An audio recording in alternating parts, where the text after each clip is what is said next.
Praise lord. హల్లెలూయా. యేసయ్యతో మాట అన్నటువంటి ఉదయకాల ఈ ఆధ్యాత్మిక కార్యక్రమాన్ని వీక్షిస్తున్న మీ అందరూ కూడా ప్రభువైన యేసుక్రీస్తు నామం పేట ప్రత్యేకమైనటువంటి వందనాలు తెలియపరుస్తూ ఉన్నాం. రాత్రాంతులు పరిశుద్ధాత్మ దేవుడు మిమ్మల్ని, మీ కుటుంబాలను, మీ బిడ్డలను ఎలాగైతే కాపాడాడో ఈ ఉదయకాల దినమంతా కూడా అటు కాపుదల సమృద్ధిగా మీకు, మీ కుటుంబాలకు, మీ బిడ్డలకు అనుగ్రహించి కాపాడి పైవారిగా ఉంచును గాక. ఆమేన్. ఎలా ఉన్నారు? అందరూ బాగున్నారా? దేవుడి మహాగుణం బట్టి ప్రార్థన చేస్తూ ఉన్నాం. మన దేశం కొరకు, ప్రాంతం కొరకు, మందిరంలో ఉన్న ఆత్మీయ బిడ్డలందరి కొరకు కూడా అనుదినము ప్రార్థన చేస్తూ ఉన్నాం. దేవుడు మిమ్మల్ని అందరినీ కూడా మీ నోటి నిండా నవ్వుంచాలని ఒక సావుకుడుగా కోరుకుంటూ ఉన్నాం. మంచిది.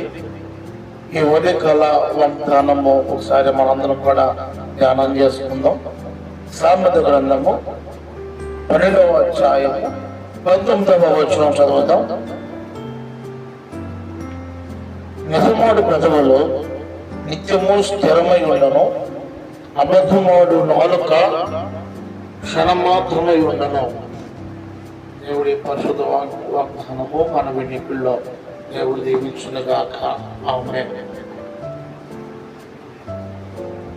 అయితే ఓ చక్కటి విలువైన మాట చెప్పాలని ఆశపడుతూ ఉన్నాం. చాలా మంది కూడా, అనేక మందికి కోటీశ్వరులు అవ్వాలని ఆశ ఉంది కదండి. అనేక మందికి కోటీశ్వరులు అవ్వాలి, గొప్ప స్థితిలో ఉండాలి, ఆనందంగా ఉండాలి, సమాధానముగా ఉండాలి, నెమ్మదిగా ఉండాలి అని చాలా మంది కోరుకుంటూ ఉంటారు. నిజమే, మంచిదే. కానీ ఒక మాట చెప్తాను. ఏంటి విలువైనటువంటి మాట అంటే, కోటీశ్వరుడు అవ్వడం అందరి వల్ల సాధ్యం కాకపోవచ్చు, కానీ నిజాయితీగా, యథార్థవంతులుగా, భక్తిపరులుగా ఉండడం ప్రతి ఆత్మీయ బిడ్డ అందరూ కూడా ఇది చక్కటి యథార్థవంతులుగా ఉండేటువంటి అవకాశాలు చాలా మందికి కూడా ఉన్నాయి. అది కోట్లలో ఉన్నాయి. కోటీశ్వరులు కావడం ఒకవేళ సాధ్యం కాకపోవచ్చు, కానీ నిజాయితీగా ఉండడం మాత్రం అది అసాధ్యము కానే కాదు, అది సాధ్యమే. ఎందుకంటాడు, యథార్థవంతుడికి ఏ మేలు చేయకు మానేటువంటి దేవుడు కానే కాదు. నువ్వు యథార్థంగా, భక్తిపరుడుగా ఉన్నప్పుడు దేవుడు తప్పక నిన్ను దీవించేటువంటి గొప్పవాడు ఆయనే. అందుకనే మన బైబిల్ గ్రంథంలో ఒకసారి మనందరం కూడా ఒకసారి గమనిస్తే, యేసేపు కూడా యథార్థవంతుడుగా ఉన్నాడు, భక్తిపరుడుగా ఉన్నాడు, నీతిమంతుడుగా ఉన్నాడు. అందుకనే భక్తిపరుడుగా, నీతిమంతుడుగా ఉన్నాడు కాబట్టి తన మీదకి మరి నింద వచ్చినప్పుడు కూడా, అయినప్పుడు కూడా మరి ఎక్కడ కూడా ఆయన భక్తిలో ఇది కానే కాలేదు, తన యథార్థతను విడిచిపెట్టలేదు. అందుకని ఆ యథార్థతను దేవుడు చూసి ఏం చేశాడు అంటే, ఆ దేశం అంతటిని కూడా గొప్ప ప్రధానుగా దేవుడు మార్చేశాడు. దేవుడికి స్తోత్రం. ఎందుకొరకు అంటే, యథార్థవంతుడుగా ఉన్నాడు, నీతిమంతుడుగా ఉన్నాడు, భక్తిపరుడుగా ఉన్నాడు, దేవుని కొనియాడేటువంటి వాడు ఉన్నాడు. కాబట్టి ఆ దేశంలోనే ఒకటమూలైనటువంటి మహా ధనవంతుడుగా, గొప్పవాడుగా దేవుడు మార్చేశాడు. దేవుడికి స్తోత్రం.